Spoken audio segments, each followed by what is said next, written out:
vous avez plusieurs fois dénoncé les violences policières et la dérive fascisante du régime d'Emmanuel Macron. Pouvez-vous préciser un peu vos propos ? Eh bien, écoutez, toutes les personnes qui suivent nos entretiens d'actualité peuvent témoigner que ça fait des mois que nous avons tiré la sonnette d'alarme sur les violences policières, notamment à partir de l'affaire des Gilets jaunes, que nous avons protesté véhémentement contre notamment les personnes qui ont été mutilées à vie, qui ont perdu une main ou perdu un œil. Nous avons également lancé un dossier pour demander la destitution d'Emmanuel Macron, qui, pour violations nombreuses et répétées, on avait pointé 13 violations nombreuses et répétées de la Constitution française, notamment sur le droit de manifester. Et puis nous avons également demandé récemment la démission de M. Castaner, du ministre de l'Intérieur, notamment suite à ces nouvelles violences policières qui ont eu lieu à Nantes, lors des manifestations, suite au décès de ce pauvre jeune homme, Steve, qui a fait partie de 14 ou 15 personnes qui sont tombées dans la Loire lors d'une manifestation qui avait eu lieu il y a environ un mois et qui avait disparu de la circulation et dont on a retrouvé le cadavre, malheureusement, il y a quelques jours. Sachant que M. Castaner, sous la pression de l'opinion, avait lancé une demande d'inspection à l'IGPN, l'Inspection générale de la police nationale, qui a osé conclure qu'il n'y avait aucun rapport entre les forces de l'ordre et le fait que ce monsieur était tombé dans la Loire. Il ne savait pas nager, semble-t-il. Il avait une vingtaine d'années, un peu plus, et il en est mort. C'est absolument ahurissant. C'est absolument ahurissant. Normalement, devant une telle affaire, le ministre de l'Intérieur aurait dû présenter sa démission. Je rappelle que pendant les événements de mai 1968, qui avaient été autrement plus importants en termes de mobilisation sociale, puisqu'il y avait eu quasiment 24 ou 25 millions de grévistes à la fin de mai 68, sur l'ensemble de la période mai 68, on a compté 3 morts. C'était 3 morts de trop, bien sûr. Mais pendant la plus grande période, c'était plutôt à la fin d'ailleurs, c'était plutôt des fins de mai 68. Mais il y avait quand même eu une certaine retenue. Désormais, on n'avait surtout pas compté des personnes blessées à vie par dizaines et dizaines. On a l'impression, c'est pas une impression, c'est une certitude, que Macron et Édouard Philippe, ne l'oublions pas, parce que le Premier ministre, il essaie de se cacher un petit peu, mais il est parfaitement co-responsable de l'affaire, ont demandé à M. Castaner de taper sur les manifestants et de faire preuve d'actions qui sont extrêmement violentes. Alors, on en a eu une nouvelle illustration il y a donc quelques jours, lors des manifestations qui ont eu lieu suite à la découverte du cadavre de Steve à Nantes.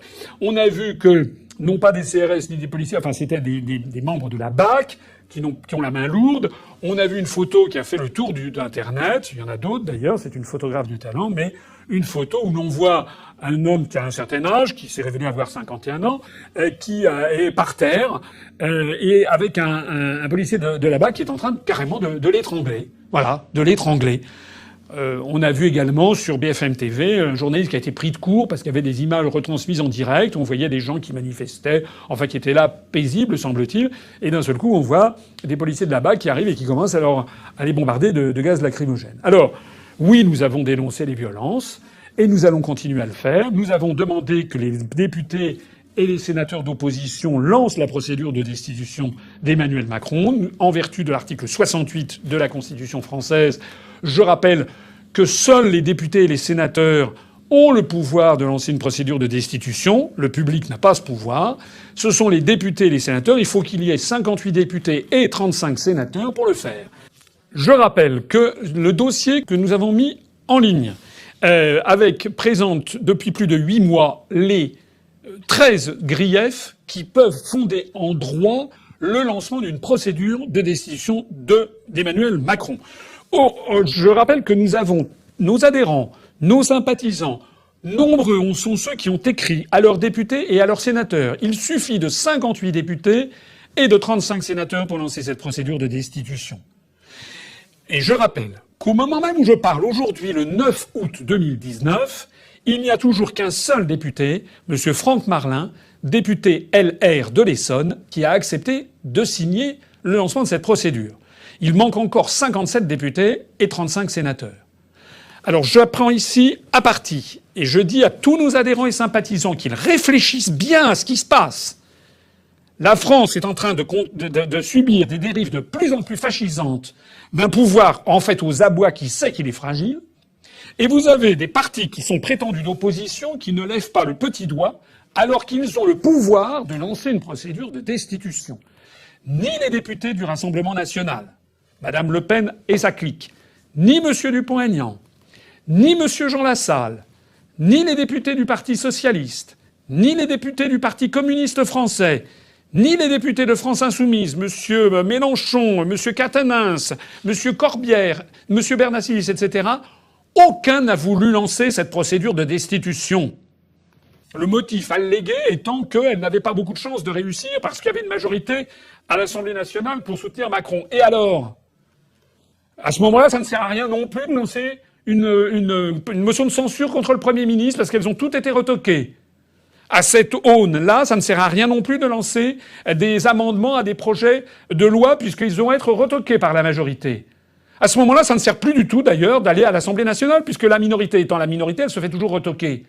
Mais que les Français comprennent bien ce qui se passe. Imaginez que 58 députés, 60 députés et 37, 38, 40 sénateurs lancent une procédure de destitution de Macron pour violation répétée de la Constitution française et notamment de la Déclaration des droits de l'homme et du citoyen de 1789, qui fait partie du bloc de constitutionnalité, comme disent les spécialistes, puisqu'il en est fait mention dans le préambule de notre Constitution.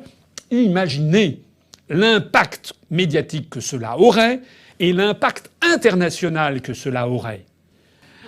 Madame Le Pen, les députés du Rassemblement national, Monsieur Mélenchon, les députés de France Insoumise, Monsieur Brossat, les députés du Parti communiste français, Monsieur Faure, les députés du Parti socialiste, Monsieur Dupont-Aignan, Monsieur Lassalle, qu'est-ce que vous attendez pour lancer cette procédure de destitution ?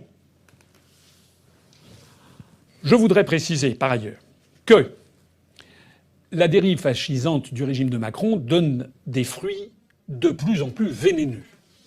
J'ai diffusé sur notre site internet une conférence faite par un certain Laurent Alexandre qui a ses entrées dans les allées du pouvoir, qui possède 25% de la tribune et qui, lors d'une conférence à Polytechnique il y a quelques mois, s'est permis de dire que finalement le problème des sociétés contemporaines, c'est qu'il y avait des crétins, en gros, que les gens n'étaient pas compétents, qu'il y avait des bêtes, des gens qui étaient bêtes, et donc que ces gens qui étaient bêtes, c'était d'un problème génétique de naissance. Et donc que les gilets jaunes faisaient partie de cette catégorie qu'il appelle les inutiles ou les substituables. Rien moins.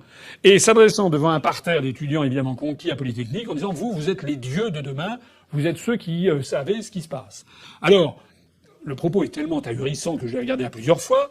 Alors il est vrai que dans la même conférence, avec beaucoup de viciosité, ce monsieur explique que malheureusement donc les gens qui ne sont pas assez intelligents, c'est d'un problème de naissance et donc il va falloir faire de la thérapie génétique, etc. pour les rendre plus intelligents. Bon, ce monsieur s'est déjà illustré pour avoir fait des articles notamment dans l'Express en 2018 pour brosser sur ce thème et qui avait d'ailleurs suscité une levée de boucliers. Vous avez plusieurs dizaines de scientifiques, notamment le père du bébé éprouvette. Vous avez des généticiens de renom comme M. Axel Kahn qui ont tiré la sonnette d'alarme en disant que c'était du scientisme, que ça n'avait pas de valeur scientifique, ce qu'il racontait, et qu'en revanche, c'est ce que dit Axel Kahn, ça ressemble furieusement aux dérives eugénistes qui ont eu lieu dans l'Allemagne, aux États-Unis dans les années 1920, puis en Allemagne dans les années 1930. Voilà. Eh bien ça, ce genre de discours, je suis au regret de le constater. Moi, je commence à avoir un petit peu de bouteille. Je me rappelle très bien la France des années 70, des années 80. Un tel discours public eût été inimaginable, inconcevable dans la France des années 70 et des années 80, puisqu'on y voit quand même la trace de quelque chose comme une marque d'eugénisme. Alors, autre preuve de cette dérive fascisante, eh bien, des déclarations, il n'y a pas que celle de Laurent Alexandre, il y a des déclarations qui sont poussent au crime. On se rappelle qu'au mois de janvier dernier, et je l'avais épinglé, l'ancien ministre de l'Éducation, Luc Ferry, s'était permis, rappelez-vous, de dire que face aux gilets jaunes, il y en avait marre. Il avait dit, enfin, il avait tenu des propos même pas de comptoir, même pas d'alcoolique au comptoir. Il avait dit des propos absolument incroyables sur le thème qu'il y en avait assez de ces manifestants et qu'il fallait appeler l'armée et que les policiers puissent puissent faire usage de leurs armes pour tirer dans le tas. Rappelez-vous. Ça avait fait un tollé. Ben ça n'a pas avancé d'un pouce d'ailleurs, puisque il y a 2 jours, il y a eu un nouveau tollé, un peu moins important, parce que la personne en question, qui est une journaliste dont j'ignorais l'existence jusqu'à ce moment-là, qui s'appelle Madame Hélène Pilichowski, qui intervient sur LCI, et sur LCI, commentant les violences policières, a dit que, eh bien, s'il faut en arriver à des morts, ben malheureusement, c'est bien dommage, mais il faudra peut-être en passer par là, en arrivant à des morts. Écoutez ça. Compréhensible, mais c'est quand même grave. Si vous voulez, on se dit maintenant, il y a des jeunes comme ça qui sont révoltés. Est-ce que pour autant ils doivent être descendus? Mais cela dit, peut-être que le policier était en légitime défense, ses collègues aussi. Enfin tout ça. Il y a une enquête. Il y a une enquête qui va le retour de la peur de la police et du gendarme. À un moment donné, on aura. Mais est-ce qu'il faut passer par des morts? C'est ça? Peut-être. Faut se le dire, même si c'est regrettable. On renvoie au rapport parlementaire, le malaise dans la police et la gendarmerie. Alors, quand on est dans une situation dans laquelle on est, dans cette situation, il y a tous les feux sont maintenant à l'orange vif, pour ne pas dire au rouge. Ça veut dire que plus le temps passe et plus il y a une espèce de levée obscène des inhibitions et que des gens maintenant, si ça continue comme ça, dans 3 mois, on va vraiment avoir des gens qui manifestent en demandant de tirer dans le tas, d'instaurer la loi martiale et d'interdire toute manifestation en France. La situation, elle est grave. Elle est réellement très grave, ne serait-ce que parce que cette petite musique qui rappelle vraiment des épisodes de notre histoire qui sont épouvantables, cette petite musique, eh bien, on commence à la voir se développer un petit peu partout et par des sources qui l'on jugeait jusque-là au-dessus de tout soupçon. Je voudrais terminer ce point en disant que la France, vous le savez, avait été pointée du doigt par Madame Michelle Bachelet, ancienne présidente de la République du Chili, aujourd'hui responsable de la Commission des droits de l'homme de l'Organisation des Nations Unies qui siège à Genève. C'était il y a quelques mois, où elle avait tiré la sonnette d'alarme sur la situation des droits de l'homme en France, et en particulier, la France avait été quasiment ravalée, enfin son cas avait été examiné entre celui de Haïti et celui du Zimbabwe, ce qui en dit long sur la patrie des droits de l'homme.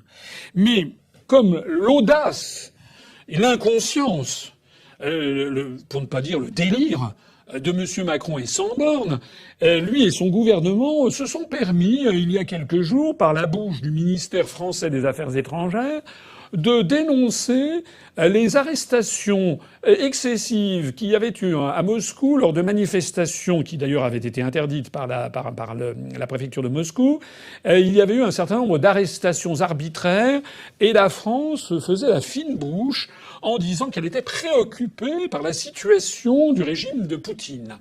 Eh bien, le régime de Poutine, lui, n'a pas tardé à répondre, à envoyer dans les gencives, et qu'il était très préoccupé par la situation du régime de Macron en France.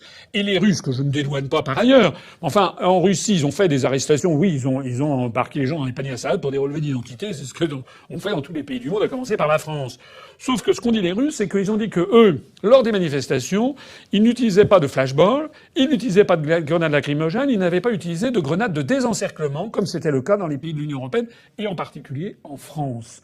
Il n'y a pas eu dans les manifestations à Moscou des dizaines de personnes éborgnées ou qui ont perdu une main.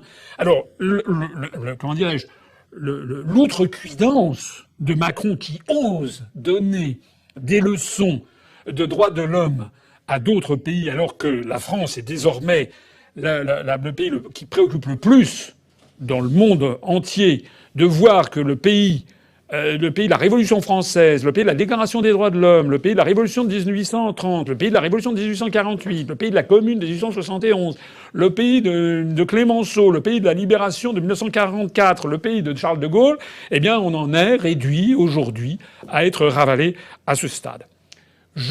J'insiste sur l'importance qu'il y a à ce que toutes les personnes qui m'écoutent se mobilisent et disent autour d'elles « Arrêtez de vous accommoder de quelque chose qui est absolument inacceptable.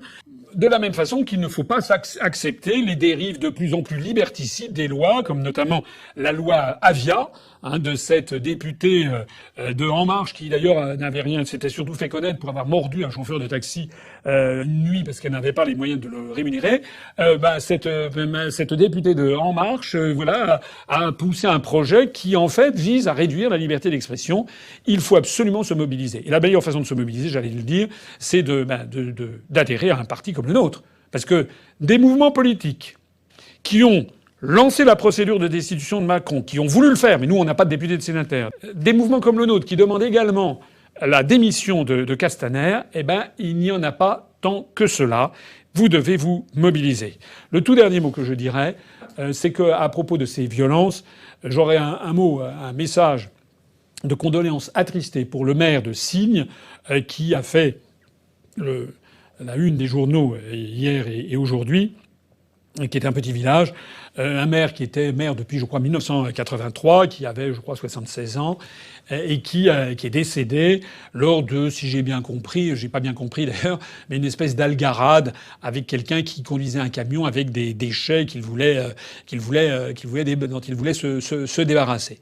Donc, paix à son âme. Nous présentons évidemment nos excuses à la famille du défunt. C'est une mort épouvantable d'un maire qui se dévouait pour sa commune. Mais ce que je voudrais dire, c'est que ce maire qui décède ainsi, c'est un peu la partie émergée de l'iceberg. Nous sommes dans une société violente, de plus en plus violente, et dans une société où on a un problème avec l'autorité. Voilà. Le problème avec l'autorité vient de ce qu'une autorité n'est pas respectable. Si elle n'est pas respectable, elle n'est pas respectée. Pour respecter l'autorité, pour respecter le chef de l'État, pour respecter le chef du gouvernement, pour respecter le ministre de l'Intérieur, et moi je suis le premier, étant un ardent défenseur et serviteur de l'État, je l'ai été toute ma carrière. Je pense que l'État est là pour protéger le peuple français, pour être son représentant, pour défendre les Français. C'est l'honneur du chef de l'État, c'est l'honneur des membres du gouvernement que d'être les porte-parole, et pas seulement les porte-parole, les défenseurs du peuple français, et parmi le peuple français, des plus démunis des Français. Si le peuple français a le sentiment que le gouvernement n'est pas le défenseur des plus démunis, mais le défenseur des plus riches, à ce moment-là, l'autorité n'est plus respectable, et c'est l'ensemble de la chaîne de commandement, j'allais dire, l'ensemble de toute personne ayant une once d'autorité qui dégringole. Nous sommes au bord de l'anarchie, pour ne pas dire d'une dérive virant à la guerre civile. Il est grand temps, très grand temps, d'arrêter cette dérive.